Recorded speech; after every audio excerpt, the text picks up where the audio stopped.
Good morning, Radhe Radhe. कैसे आप सभी? उम्मीद करती हूँ आप सभी अच्छे होंगे। ये व्लॉग है कल दोपहर का। तो मुझे कुछ बाहर का काम करना था, वो सारा काम निपटा कर अभी मैं आई हूँ। तो आकर मैंने सोचा चलो फटाफट से बना दिया जाए पुलाव। तो जो सामान मुझे लाना था वो सब मैं लेकर आ गई दुकान से। कुकर में डाल दिया है तेल। तो सरसों का तेल मैं डालती हूँ, इसलिए मैं इसको अच्छे से गर्म करती हूँ। तो जब तक ये गर्म हो रहा है ना, तब तक मैं बाकी का काम कर लूँगी। तो यहाँ पर मैंने दूसरे बर्तन में डाल दिया है पानी, और अब इसमें डाल दूंगी मैं सोयाबीन। जब ये हल्का सा सॉफ्ट हो जाएगा तब मैं गैस बंद कर दूंगी। तो इस तरीके से आप भी काम करेंगे ना, काम आपका जल्दी हो जाएगा। अभी आते ही मैंने 2 चीज गैस पर रख दिया है। जब तक तेल गर्म होगा, सोयाबीन हल्का सॉफ्ट होगा, तब तक मैं और भी काम कर लूंगी। तो अभी इनको डस्टबिन में डाल देते हैं और मैं जा रही हूँ प्याज लाने के लिए। बच्चे स्कूल से आने ही वाले, इसलिए मैं सोच रही हूँ जल्दी से जल्दी इनको बना लूँ। कभी हम बाहर से आते हैं ना, तो ऐसा ही होता है, फटाफट से लगता है कि खाना बना कर रेडी कर ले, क्योंकि बच्चों के आने से पहले ना दोपहर का खाना बनना ज़रूरी है। आते ही बच्चों को भूख लग जाती है। तो यहाँ पर मैंने ले लिया है 4 प्याज को मैंने अच्छे से छील दिया है, और जो छिलका वगैरह था वो मैंने डाल दिया है डस्टबिन में।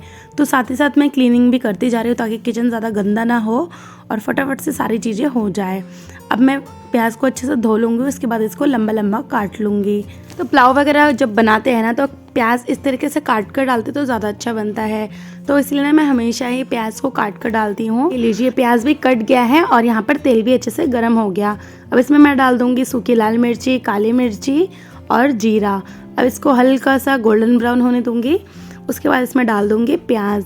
तो आप ना इस तरीके से एक बार पुलाव ज़रूर बनाएगा, बहुत ही ज़्यादा अच्छी बनेगी। और ये रेसिपी मेरी एक सब्सक्राइबर को जाता है जो हॉस्टल में रहते हैं, उनके लिए आसान रहेगा, बड़ा ही जल्दी बनकर तैयार हो जाएगा कम चीज़ों में।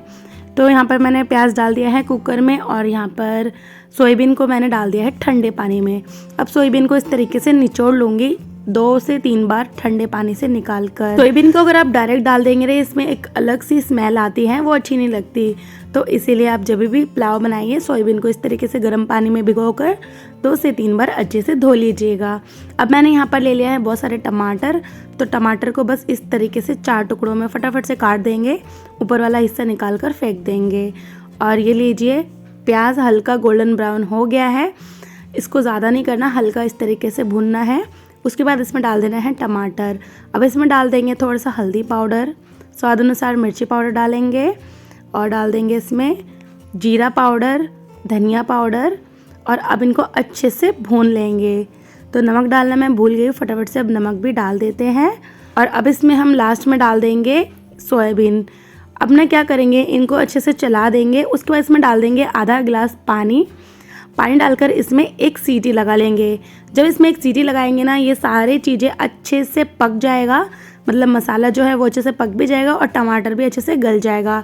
अगर आप ऐसे ही चलाते रहेंगे ना, तो टमाटर को गलने में टाइम लगेगा।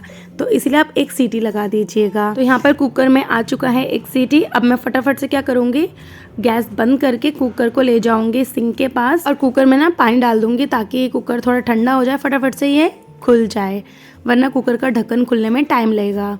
तो ये लीजिए, कुकर का ढक्कन मैंने खोल दिया है, और यहाँ पर आप देख सकते हैं टमाटर अच्छे से गल चुका है। और अब हम तेज़ आंच पर इसको भून लेंगे। तो जब तक ये भुन रहा है ना, तब तक मैंने यहाँ पर चावल भिगोया था, वो मैं आपको दिखा देती हूँ। तो यहाँ पर मैंने लिया था 3 गिलास चावल, इसको मैंने भिगो दिया था 10 मिनट पहले। तो ये अच्छे से भीग चुका है।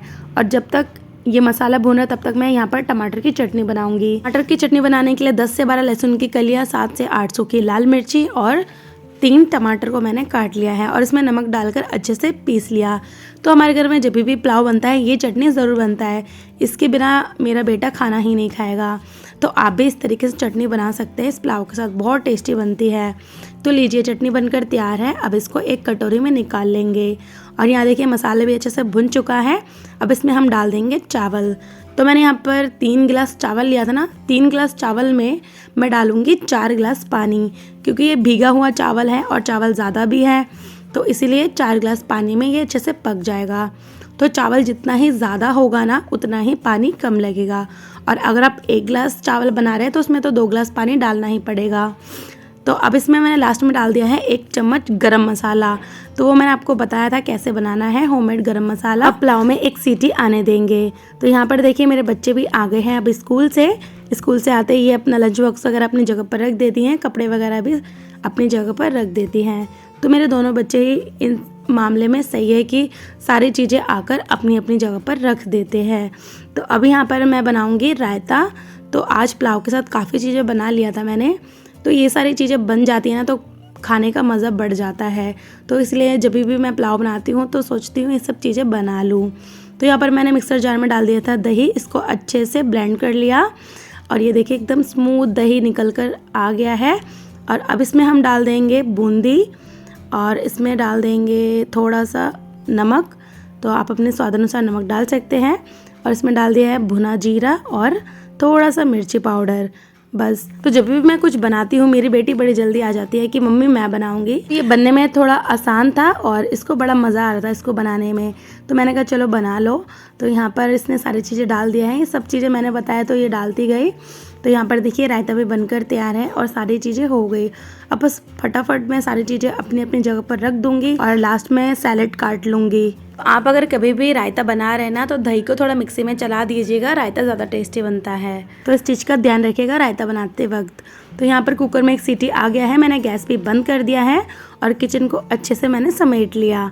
और ये बीमारी मेरी जाने वाली नहीं है, पता नहीं क्यों थोड़ी थोड़ी देर में मैं कभी गैस साफ़ करने लग जाती हूँ, कभी स्लैब। आपके साथ भी ऐसा होता है क्या? कमेंट बॉक्स में ज़रूर बताइएगा। तो लीजिए यहाँ पर सारी चीज़ें मैंने कर लिया है और अब मैंने ले लिया है खीरा और प्याज। तो सबसे पहले इनको अच्छे से धो लेंगे, उसके बाद इनको छीलेंगे। तो यहाँ पर ना मैं प्याज के लच्छे बनाऊँगी, मेरे बेटे को ऐसे ही पसंद आता है। तो ये लीजिए दोनों चीज़ें मैंने अच्छे से छील दिया है और कूड़ा डाल दिया है डस्टबिन में। और फिर मैं इस तरीके से प्याज को काट लूँगी गोल गोल और इसको डाल दिया है मैंने पानी में और अब इसको इस तरीके से अलग कर दूँगी। तो ये हैं प्याज के लच्छे और यहाँ पर मैंने काट लिया है खीरा। तो सारी चीज़ें हो चुकी हैं, अब मैं एक कटोरी में अचार भी ले लूँगी, किसी को खाना होगा तो वो खा लेगा। तो बस बन गया है सारी चीज़, अब और वेट नहीं हो रहा, अब लग रहा है बस कब खाओ, खाकर सो जाओ। क्योंकि ना बहुत ज़्यादा मैं थक गई थी। कभी भी हम बाहर से आते हैं तो बहुत थक जाते हैं, ऐसा लगता है कि कुछ काम ना करो बस सो जाओ। तो मेरे साथ भी ऐसा ही हो रहा था, लग रहा था कब फटाफट मैं काम ख़त्म करूँ और सो जाऊँ, क्योंकि बच्चे भी स्कूल से आए हैं, कुछ ना बनाऊँ ऐसा हो नहीं सकता। तो ये लीजिए कुकर में से सारा प्रेशर निकल गया है और यहाँ पर पुलाव बनकर तैयार है। तो देख सकते हैं बहुत ही बढ़िया पुलाव बनकर तैयार हुआ है, एकदम अलग अलग पुलाव बना है, ज़्यादा चिपके चिपके नहीं बने। अब इस पुलाव को ना एक मैं पतीले में डाल दूँगी, क्योंकि नीचे जो पुलाव होता है ना उसमें मसाला कम लगता है, ऊपर वाले में सारा मसाला आ जाता है, इसलिए इसको एक बड़े से पतीले में डालकर सारे पुलाव को अच्छे से मिक्स कर लूँगी। आप भी कभी नोट करना, जब भी आप पुलाव बनाते होंगे ना नीचे थोड़ा मसाला कम रहता है, ऊपर ज़्यादा रहता है, तो इसलिए मैं मिक्स कर लेती हूँ। तो सबसे पहले मैं नीचे पापा को खाना देकर आ गई हूँ और यहाँ पर हम लोग खा लेंगे। यहाँ पर मम्मी, मैं, मेरी बेटी, बेटा, हम सब लोग खाएंगे। तो पापा को थोड़ा अस्थमा है ना, तो इसलिए उनको ऊपर आने में प्रॉब्लम हो जाती है। पहले दादी थी जो नीचे खाती थी और अब पापा है। तो यहाँ पर हम सभी ने खाना वगैरह खा लिया है और अब हम जा रहे हैं सोने के लिए, क्योंकि हम सभी सुबह के उठे हुए हैं, इसलिए 1 घंटा तो सोना ज़रूरी है। ये 3:30 बज चुके हैं अभी। तो 1 घंटे बाद फिर मैं उठ चुकी हूँ नींद से। उठकर मैंने अच्छे से मुँह धो लिया है, फिर मैंने सारे पौधों में पानी डाल दिया। और सारा दिन ना बहुत ज़्यादा धूप रहती है, इसलिए मैं पर्दे को लगा देती हूँ। तो अभी शाम का समय है तो सारे पर्दे खोल दूँगी ताकि ठंडी हवा आ जाए घर के अंदर। उसके बाद बच्चों को ट्यूशन भी भेजना है, तो मैंने ना उसके बाद इडली बनाया था, इडली का बैटर पड़ा हुआ था थोड़ा सा, तो मैंने सोचा बच्चे इडली वगैरह खाकर चले जाएंगे। जब मैं इडली बनाने लगी थी तब मैं वीडियो बनाने गई तो देखा मोबाइल में बैटरी ख़त्म हो गया, फिर मैंने उसको दोबारा से चार्ज पे लगाया, तो इसलिए वो चीज़ें शूट नहीं हो पाई। तो यहाँ पर मैंने दोनों बच्चों को दे दिया है खाने के लिए। तो बेटा मेरा नहीं खा रहा, उसने रख दिया, बेटी को मैंने खिला दिया, फिर दोनों बच्चों को भेज दिया है ट्यूशन। तो बस आज के लिए इतना ही, अब मिलेंगे एक और नए व्लॉग के साथ। चलिए फिर मिलते हैं। तो आप सभी अपना ध्यान रखिए और खुश रहिए। Bye bye.